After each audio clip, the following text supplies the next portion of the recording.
भक्तजनों, माताओं, बहनों, सादर जय श्री कृष्ण। हमारे YouTube चैनल में आप सभी का बहुत बहुत स्वागत है। मैं हूं आपके साथ आचार्य धर्मेंद्र शास्त्री। सबसे पहले तो आपको और आपके पूरे परिवार को नाग पंचमी महापर्व की बहुत बहुत शुभकामनाएं और बधाइयां। आप उन्नति करें, प्रगति करें, फले फूले, स्वस्थ रहे, व्यस्त रहे और मस्त रहे। भगवान नाग देवता की कृपा तथा उनका आशीर्वाद आपके जीवन पर सदैव बना रहे। नाग पंचमी का जो पर्व होता है वो श्रावण माह के शुक्ल पक्ष की पंचमी तिथि को मनाया जाता है। इस बार नाग पंचमी का महापर्व 25 जुलाई 2020 शनिवार को है और श्रावण माह के शुक्ल पक्ष की पंचमी तिथि को नाग देवता का प्रागट्य हुआ था तथा इस दिन के लिए भगवान कृष्ण से और भगवान भोलेनाथ से नाग देवता को वरदान मिला हुआ है कि जो मनुष्य इस दिन नाग देवता की पूजा करेगा और उनकी आराधना करेगा तथा उपाय करेगा तो निश्चय ही नाग देवता उन्हें प्रचुर मात्रा में धन देंगे, समृद्धि देंगे, दौलत देंगे, वैभव देंगे, खजाना देंगे। क्योंकि नाग देवता के पास पूरे संसार की दौलत और खजाना छिपा हुआ है। जितने भी गुप्त खजाने हैं उन सब की रक्षा और सुरक्षा करने की जिम्मेदारी नाग देवता को ही प्राप्त हुई है। और नाग देवता जो कि प्रत्यक्ष देवता के रूप में पृथ्वी पर हमें निरंतर दर्शन देते रहते हैं। वैसे तो नाग देवता को वरदान मिला हुआ है कि पाताल लोक में, नाग लोक में वो निवास करेंगे, लेकिन वो समय समय पर पृथ्वी पर आते हैं और पृथ्वी वासियों को दर्शन भी देते हैं। भोले बाबा के गले का आभूषण है नाग देवता और 12 नागों की पूजा सभी को करना चाहिए। और वासुकी नाग चूंकि नागों के राजा है और वही जो है भगवान भोले बाबा के गले में निवास करते हैं तथा समुद्र मंथन के समय भी वासुकी नाग ही रस्सी के रूप में मद्राचल पर्वत से लपटे थे और उन्होंने ही समुद्र मंथन करवाया था। उसके बाद उनको नाग लोक दे दिया गया और वहां के वो राजा है और सभी नाग देवता नाग लोक में ही निवास करते हैं। तो पृथ्वी वासियों को चाहिए कि नाग पंचमी के दिन नाग देवता की रक्षा और सुरक्षा का संकल्प ले तथा उनका पूजन अर्चन करे। शास्त्रों में प्रत्यक्ष नाग की पूजा की मनाही की गई है, इसलिए हम सभी को नाग देवता की मूर्ति का पूजन करना चाहिए और उनके चित्र का पूजन करना चाहिए या फिर आटे के नाग देवता दीवार के ऊपर बनाकर उनका पूजन करना चाहिए। नाग देवता को कच्चा दूध सबसे अधिक प्रिय है। इसके अलावा गंगा जल और सफेद चंदन और इत्र, सुगंधित इत्र से वो अत्यधिक प्रेम करते हैं। इसलिए जो मनुष्य नाग पंचमी के दिन उनका पूजन करेगा, उपाय करेगा या फिर उनकी महिमाओं का श्रवण करेगा तो निश्चय ही नाग देवता उसे धन, दौलत तथा समृद्धि प्रदान कर देंगे। नाग देवता की उम्र जब 1000 वर्ष पूर्ण हो जाती है तो उन्हें दिव्य मणि प्राप्त हो जाती है और वो नाग इच्छाधारी नाग हो जाते हैं। वो मनुष्य के रूप में भी जो है प्रकट हो जाते हैं या अन्य किसी भी रूप में प्रकट हो सकते हैं। इसलिए नाग देवता के रूप में यदि आपके घर नाग पंचमी के रूप में कोई भी याचक या भिखारी आता है तो उसको खाली हाथ मत लौटाना, अन्यथा आपको जो है नाग देवता का कोप भाजन बनना पड़ सकता है। इसलिए नाग पंचमी के दिन यथाशक्ति दान पुण्य अवश्य करे तथा प्रातः काल जल्दी उठ करके नाग देवता का पूजन अर्चन भी करे। पूरे दिन नाग देवता के निमित्त पूजन अर्चन करे, उनकी महिमाओं का श्रवण करे और इन 7 कामों को किसी भी मनुष्य को नहीं करना चाहिए, चाहे स्त्री हो या पुरुष हो। नाग पंचमी के दिन इन सावधानी को रखना परम आवश्यक होगा। यदि नाग पंचमी के दिन इन कामों को करेंगे तो नाग देवता रुष्ट होंगे, क्योंकि इन कामों को करने से नाग देवता को कष्ट होगा। ऐसी स्थिति में आपको नाग पंचमी के दिन इन कार्यों को करने से बचना चाहिए। तो सबसे पहला काम है जो आपको बिल्कुल नहीं करना चाहिए। आपके घर में यदि जाले हैं तो नाग पंचमी के दिन जाले नहीं निकालना चाहिए, क्योंकि जाले निकालने से नाग देवता को कष्ट होगा। और दूसरा कार्य है, महिलाएं जो सिर धोती है उनको नाग पंचमी के दिन सिर नहीं धोना चाहिए, अन्यथा नाग देवता कुपित हो सकते हैं। और नाग पंचमी के दिन किसी भी व्यक्ति को भूमि नहीं खोदना चाहिए, यानी पृथ्वी पे कोई भी गड्ढा नहीं करना चाहिए। कई लोग पृथ्वी पर हल चलाते हैं, जेसीबी मशीन चलाते हैं या कुल्हाड़ी चलाते हैं या फावड़ा चलाते हैं या फिर बगीचे में जो है गड्ढा खोदते हैं, उनको नाग पंचमी के दिन गड्ढा खोदने से बचना चाहिए। पृथ्वी पर किसी भी जगह नाग पंचमी के दिन गड्ढा नहीं खोदना चाहिए, क्योंकि पृथ्वी को नाग देवता ने अपने मस्तक पर धारण कर रखा है। यदि आप पृथ्वी पर गड्ढा खोदेंगे तो नाग देवता को कष्ट होगा। और अगला कार्य है, नाग पंचमी के दिन चाकू से सब्जी नहीं काटना है तथा सुई से जो है कपड़े नहीं सिलना है। हंसिए से आपको कोई भी वस्तु नहीं काटना है। इसके अलावा कुल्हाड़ी का उपयोग नहीं करना है और कोई भी धारदार वस्तुओं का, कैंची का भी उपयोग आपको नाग पंचमी के दिन नहीं करना चाहिए।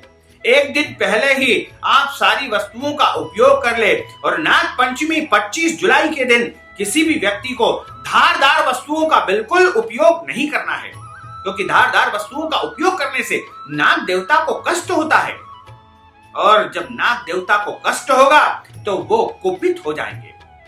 नाग पंचमी के दिन किसी भी घर में तवे का उपयोग नहीं करना चाहिए, यानी तवे के ऊपर रोटी नहीं बनाना चाहिए एवं कढ़ाई में पूड़ियां नहीं तलना चाहिए। कढ़ाई में किसी भी चीज का उपयोग नहीं करना चाहिए, क्योंकि इस दिन तवा और कढ़ाई का उपयोग नाग पंचमी के दिन बिल्कुल नहीं किया जाता है। क्योंकि अब आप सोचेंगे कि तवे के बिना रोटी कैसे बनेगी और कढ़ाई के बिना सब्जी या फिर पूरी कैसे बनेगी, तो इसके लिए बताया है कि नाग पंचमी के दिन जो है बाटी बनाना चाहिए। बाटी यदि आपके घर में बनती है या आपको आती है बनाना तो आप नाग पंचमी के दिन बाटी बनाएं, दाल बनाएं, और नहीं भी आती है तो आप रोटी बना करके सीधे सीधे अग्नि पर सेक ले और उस रोटी का उपयोग करना चाहिए। यानी नाग पंचमी के दिन तवा और कढ़ाई का उपयोग किसी को भी नहीं करना चाहिए। ऐसा करने से नाग देवता को कष्ट होगा। इसके अलावा नाग पंचमी के दिन किसी भी मनुष्य को चंदन का पेड़ बिल्कुल नहीं काटना चाहिए, क्योंकि चंदन का पेड़ नाग देवता को सबसे अधिक प्रिय होता है। इसके अलावा भी अन्य पेड़ पौधे नाग पंचमी के दिन बिल्कुल नहीं काटना चाहिए, क्योंकि नाग देवता का निवास पेड़ पौधों के मध्य ही रहता है। और नाग पंचमी के दिन किसी भी व्यक्ति को दाढ़ी, कटिंग या नाखून नहीं काटना चाहिए, या फिर शरीर के अंग के कोई भी बाल नाग पंचमी के दिन किसी भी मनुष्य को नहीं कटवाना चाहिए, अन्यथा नाग देवता उनसे जो है रुष्ट हो सकते हैं, नाराज हो सकते हैं और उनको श्राप भी दे सकते हैं। नाग पंचमी के दिन विवाहित दंपति को ब्रह्मचर्य व्रत का पालन करना चाहिए तथा नाग पंचमी के दिन किसी भी गरीब व्यक्ति, मजदूर व्यक्ति का दिल नहीं दुखाना चाहिए, उसे दान पुण्य करना चाहिए। और नाग पंचमी के दिन किसी भी जीव जंतु या नाग देवता को जो है पीड़ित नहीं करना चाहिए, उन्हें मारना नहीं चाहिए। और नाग पंचमी के दिन प्रत्येक कार्य को सावधानी पूर्वक करना चाहिए, क्योंकि कई बार कई लकड़ियां या कुछ ऐसे पदार्थ जमीन पर रखे रहते हैं जिनके नीचे नाग देवता बैठे रहते हैं, और नाग देवता को यदि आपने गलती से उस दिन त्रास दे दिया, पीड़ा दे दी, कष्ट दे दिया, तो उनका कोप भाजन आपको बनना पड़ेगा। क्योंकि एक जगह ऐसा हुआ था कि उनके घर में गृह निर्माण का कार्य चल रहा था और वहां पर लकड़ी के जो पाट होते हैं, पुराने जमाने में लकड़ी के पाट के द्वारा घर बनाए जाते थे, और लकड़ी के पाट के नीचे नाग देवता बैठे हुए थे और उन्होंने उस पाट को ध्यान नहीं रखा और लकड़ी का जो पाट था वह नाग देवता के ऊपर गिर पड़ा। अगले दिन एक जगह नाग देवता किसी के शरीर में आते थे, वहां पर उनके शरीर में नाग देवता आए और उनको बुलाया कि उस व्यक्ति को बुला के लाओ, और उनको बुलाया और कहा कि क्यों, कल तू मुझे मारने वाला था और मेरे ऊपर तूने लकड़ी का पाट गिरा दिया। उसने क्षमा मांग के नाग देवता से जो है क्षमा याचना कर ली और नाग देवता ने उसे क्षमा कर दिया। तो इस प्रकार नाग देवता की रक्षा और सुरक्षा करने के लिए हमको प्रतिबद्ध होना पड़ेगा, क्योंकि नाग जाति जो है मनुष्य के साथ जुड़ी हुई है और मनुष्य की दुश्मन नहीं नाग देवता।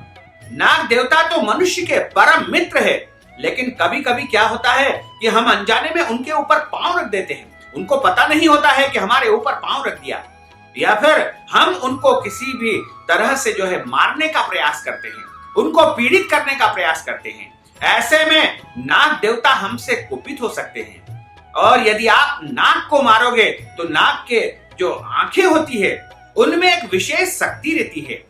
उन आंखों में आपका चित्र आ जाएगा और उनकी जो पत्नी है नागिन उस चित्र को देख लेगी और आपका ध्यान रखेगी और आपसे बदला लेने का प्रयास करेगी। इसलिए आप कभी भी नाग देवता को पीड़ित न करें।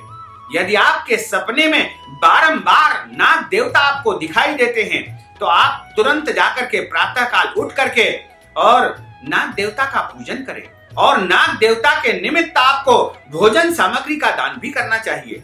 आटा, दाल, चावल, घी, तेल इत्यादि सामग्री मंदिर में ब्राह्मण को या जरूरतमंद लोगों को या साधु संत को अवश्य ही करना चाहिए। इस दान सामग्री का जो है कार्य आपको नाग पंचमी के दिन भी अनिवार्य रूप से करना चाहिए। यदि ऐसा करेंगे तो नाग देवता आपसे अत्यधिक प्रसन्न रहेंगे तथा आपको धन, दौलत, वैभव, समृद्धि सब कुछ प्रदान कर देंगे, क्योंकि इस ब्रह्मांड में जितना भी धन, दौलत और वैभव छिपा हुआ है वो सब कुछ नाग लोक में है और नाग देवता ही बड़े बड़े खजानों की रक्षा करते हैं और नाग देवता के ऊपर जो है पृथ्वी का भार रखा हुआ है और बड़ी जिम्मेदारी जो है नाग देवता निभाते हैं। इसलिए हम सभी का कर्तव्य बनता है कि नाग पंचमी के दिन उनका पूजन करें, अर्चन करें तथा इन कामों को करने से हमको बचना चाहिए। तो नाग पंचमी का जो महत्वपूर्ण पर्व है उस दिन आप भगवान नाग देवता का विशेष अर्चन करें, पूजन करें और उनकी कृपा तथा आशीर्वाद आपको प्राप्त करना चाहिए। तो निश्चय ही आपके जीवन में सुख आएगा, समृद्धि आएगी, वैभव आएगा तथा आपके जीवन के सभी दोष समाप्त हो जाएंगे। इस दिन काल सर्प दोष की शांति आप करवा सकते हैं, नाग दोष की आप शांति करवा सकते हैं, पितृ दोष की आप शांति करवा सकते हैं और उपाय जो हमने आपको दूसरे वीडियो में बताए हैं वो भी आप कर सकते हैं। तो भक्तजनों, माताओं, बहनों, हमने जो ज्ञानवर्धक जानकारी आपको दी है उसको आप अधिक से अधिक लोगों को शेयर करिएगा, लाइक करिएगा, कमेंट करिएगा और यदि अभी तक आपने सब्सक्राइब नहीं किया तो अभी और इसी समय सब्सक्राइब अवश्य कर लीजिए। आपको और आपके पूरे परिवार को सादर जय श्री कृष्ण, सादर धन्यवाद।